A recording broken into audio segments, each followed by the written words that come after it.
이 여자 얼굴이 내 스타일이고 몸매가 내 스타일이고 그런 것도 중요한데 이 사람하고 평생을 가고 싶고 정착하고 싶다는 마음은 죄송한데 그런 데서 파생되는 게 아니에요. 여자가 이걸 해줄 센스가 있느냐 없느냐에 따라서 결혼할 여자와 연애만 할 여자도 정해지는 겁니다.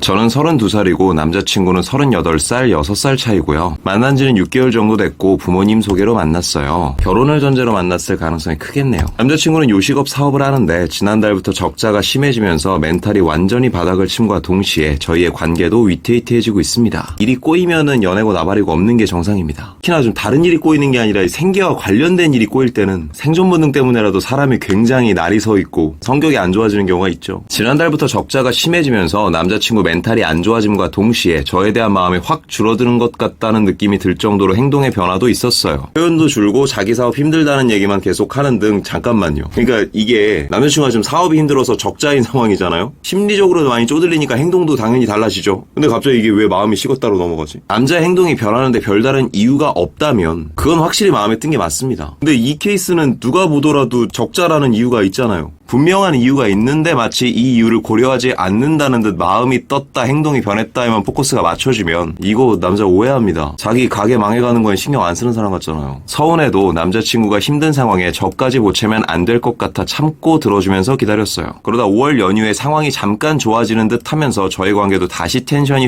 회복되었는데 연휴가 지나고 다시 사업이 힘들어지면서 저희 관계도 멀어진 느낌이 드는데 가장 크게 달라진 점은 연락의 횟수가 줄었다는 겁니다. 이미 답이 나왔죠. 상황이 좋아지니까 관계가 좋아졌죠. 그러다 다시 상황이 나빠지니까 관계가 나빠졌어. 그럼 이게 뭐야? 남자 행동이 변하는 이유가 지금 상황 때문이라는 거잖아. 마음의 크기, 진심의 유무 이런 거랑은 별 상관이 없다는 겁니다. 근데 여기서 연락 횟수가 왜 나와? 앞에 얘기했던 거랑 똑같이 가잖아요. 만약에 여기서 사연자님이 연락에 대한 불만을 남자한테 이야기한다? 그럼 이게 남자의 귀에는 어떻게 들리냐면 그래 너 사업 힘들고 적잖아 그거 내가 알겠는데 일단 그건 내 할 바 아니고 너가 연락이 안 되니까 내가 불안해. 그러니까 네가 좀 더 노력을 해서 진심으로 올려봐. 죄송한데 이게 그렇게 들려요. 저는 너무 마음이 힘들고 속이 타고 서운함은 커져가는데 남자친구 상황 때문에 말을 하는 게 맞는지 몰라서 서운하다는 말을 못하고 있는 상황이에요. 하면 안 될 것 같...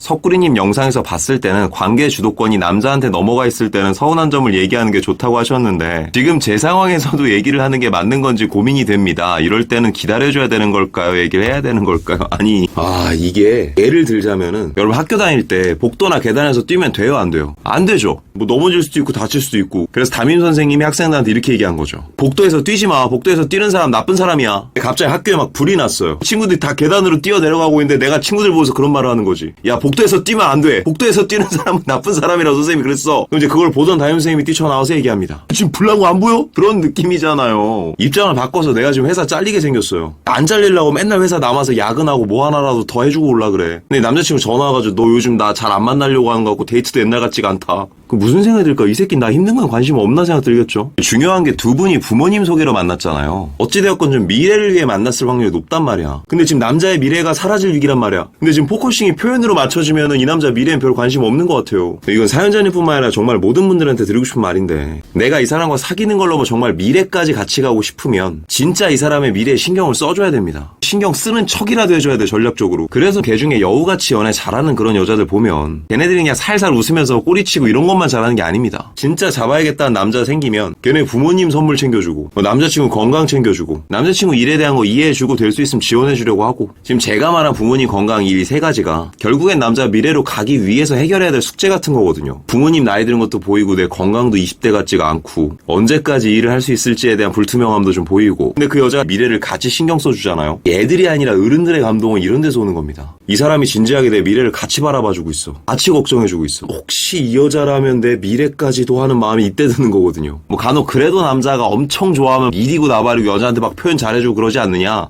이렇게 반론을 하신다면은 맞긴 맞아요. 근데 진짜 툭 까놓고 말해서 솔직히 그거는 아직 미래에 대한 신경을 크게 안 쓰는 20대들이나 아니면 미래 따위는 절대 걱정 없을 만큼 막 자본이 빵빵한 그런 사람들 제외하면은 그냥 대다수의 평범한 30대 남자들은 절대 그렇게까지 기력이 좋진 않아요.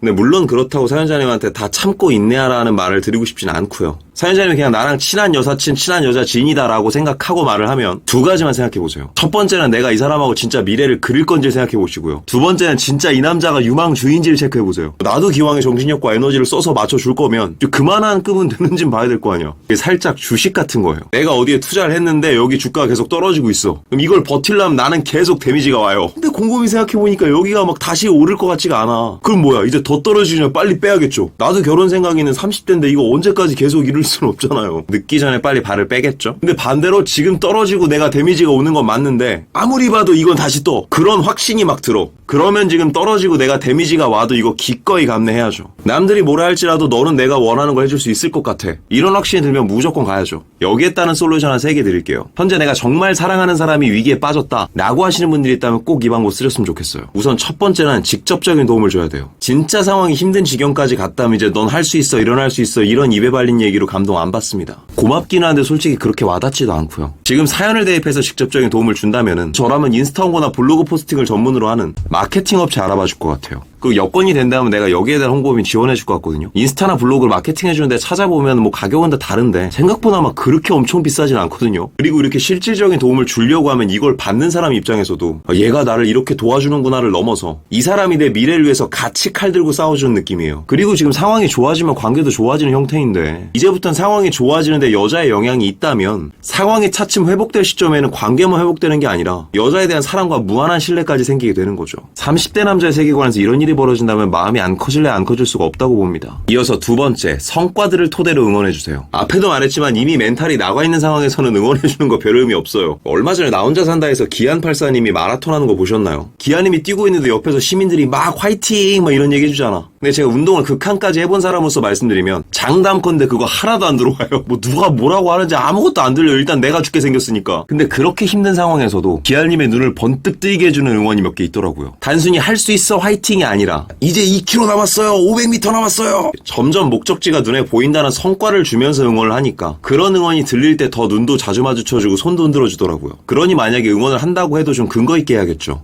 작년에도 이달부터 잘 됐으니까 이제 더 잘 될 거야. 혹시 도움될까 해서 내가 인스타로 홍보해봤는데 노출도 이만큼 올랐어. 힘든 상황에서도 지속적으로 희망이 들어오니까 눈이 번쩍 뜨여지는데 그 희망이 응원의 형태로 다가옵니다. 그리고 이런 무브가 몇 번 지나가면 분명히 남자 입에서 내가 많이 고마워, 내가 많이 미안해 이런 워딩이 반드시 나오거든요. 그럼 이제 마지막 3단계 빚지게 하기. 단순히 이 사람이 회복될 때까지 옆에서 계속 응원해주고 가만히만 있을 필요는 없어요. 남자가 고마움이나 미안함을 표현한다면 이때는 나름 귀여운 생색을 내주는 거예요. 그렇게 고마우면 너 매출 오른 달에 나 롯데월드 데려가줘. 대신 너 좋아지면 나 여름에 바다 데려가줘야 돼. 남자가 고마울수록 자연스럽게 빚을 하나씩 얹어주는 거예요. 시간이 지나 상황이 회복되면 자연스럽게 갚아야 될 게 많은 사람이 되는 거죠. 그리고 거기서 더 시간이 지나서 정말 안정감이 자리 잡게 되면 자연스럽게 나는 이 사람이 가장 힘든 시기에 옆에서 같이 이겨내준 사람이 되는 겁니다. 그리고 그쯤 되면 남자의 나이도 좀 더 많아질 거고요. 풍파가 한번 지나간 만큼 이제 사랑을 보는 관점도 막 새롭고 설레고 짜릿하고 이런 거보다는 이제 더 안정되고 싶고 자리 잡고 싶고 편안해지고 싶다.